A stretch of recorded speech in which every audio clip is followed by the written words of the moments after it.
Bismillahirrahmanirrahim. Assalamualaikum warahmatullahi wabarakatuh.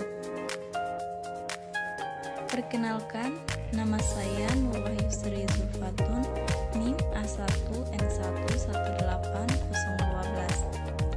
Jurusan Pendidikan Sejarah, Fakultas Keguruan dan Ilmu Pendidikan, Universitas Palu Oleo. Baik, dalam video kali ini kita akan membahas tentang proses peralihan kekuasaan dari Orde Lama ke Orde Baru. Yang pertama, Orde Lama. 1. Demokrasi liberal. Dalam proses pengakuan kedaulatan dan pembentukan kelengkapan negara, ditetapkan pula sistem demokrasi yang dipakai, yaitu sistem demokrasi liberal. Dalam sistem demokrasi ini, presiden hanya bertindak sebagai kepala negara. Presiden hanya mengatur formatur pembentukan kabinet. Oleh karena itu, langsung tanggung jawab pemerintah ada pada kabinet. Dalam sistem demokrasi ini, partai-partai besar seperti Masyumi, PNI, PKI mempunyai partisipasi yang besar dalam pemerintahan. Dibentuklah kabinet-kabinet yang bertanggung jawab kepada parlemen, Dewan Perwakilan Rakyat yang merupakan kekuatan partai besar berdasarkan Undang-Undang Dasar 1950. Kabinet yang pertama kali terbentuk pada tanggal 6 September 1950 adalah Kabinet Natsir. Sebagai formatur ditunjuk Muhammad Natsir sebagai ketua Masyumi yang menjadi partai politik terbesar saat itu. Program kerja Kabinet Natsir pada masa pemerintahannya secara garis besar sebagai berikut. Yang pertama, menyelenggarakan pemilu untuk konstituante dalam waktu singkat. Yang kedua, memajukan perekonomian, kesehatan, dan kecerdasan rakyat. Yang ketiga, menyempurnakan organisasi pemerintahan dan militer. 4. Memperjuangkan soal Irian Barat tahun 1955, memulihkan keamanan dan ketertiban. 2. Demokrasi terpimpin. Latar belakang munculnya demokrasi terpimpin yaitu yang pertama, kegagalan Badan Konstituante dalam menyusun Undang-Undang Dasar Baru. Yang kedua, Presiden Soekarno mengeluarkan Dekret Presiden 5 Juli 1959 yang bertujuan untuk menyelamatkan negara dalam kondisi genting. Yang ketiga, munculnya gerakan-gerakan separatisme. Yang keempat, sering berganti-ganti kabinet. Yang kelima, munculnya persaingan dari masing-masing partai politik. Dari peristiwa-peristiwa di atas, penyebab utama kegagalan demokrasi liberal adalah dianggap tidak sesuai dengan kondisi masyarakat Indonesia serta dalam pelaksanaannya terjadi penyimpangan terhadap Undang-Undang Dasar 1945. 3. Proses peralihan kekuasaan politik setelah peristiwa G30 SPKI. Setelah Super Semar diumumkan, perjalanan politik di Indonesia di masa transisi, kepemimpinan Soekarno telah kehilangan supremasinya.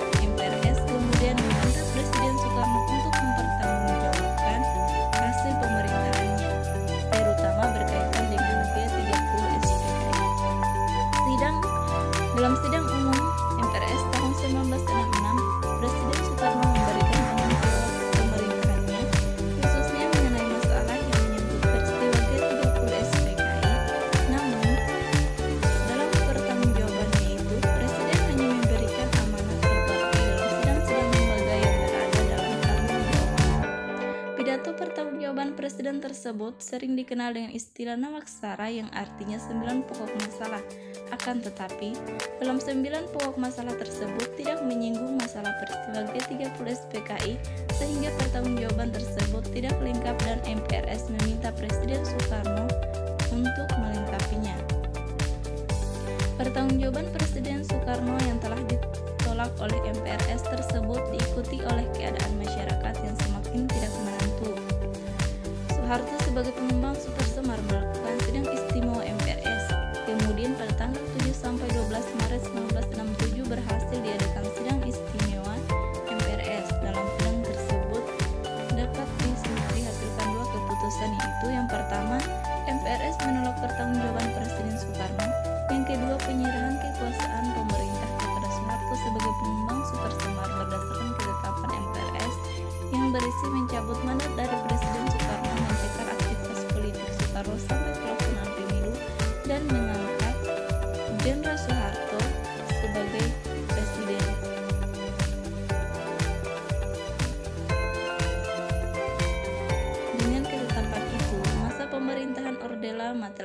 berakhir dan digantikan dengan pemerintah Soeharto yang ingin menegakkan dan memurnikan pelaksanaan Pancasila dan Undang-Undang Dasar 1945 secara murni dan konsekuen, yang lebih dikenal dengan istilah Orde Baru, sehingga dapat dikatakan bahwa Super Semar yang menandai dan menjadi tonggak munculnya Orde Baru.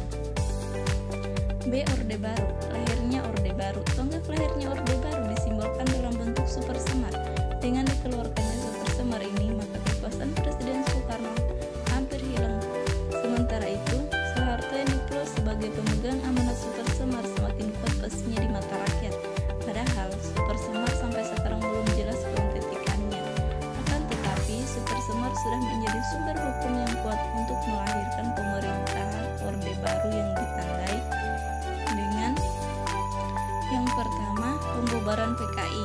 Pembubaran PKI berserta ormas-ormasnya dilaksanakan pada tanggal 12 Maret 1966. Yang kedua, membersihkan kabinet dari unsur PKI. Yang ketiga, penataan lembaga-lembaga pemerintahan. Adapun ciri-ciri dari pemerintahan Orde Baru secara garis besar adalah sebagai berikut.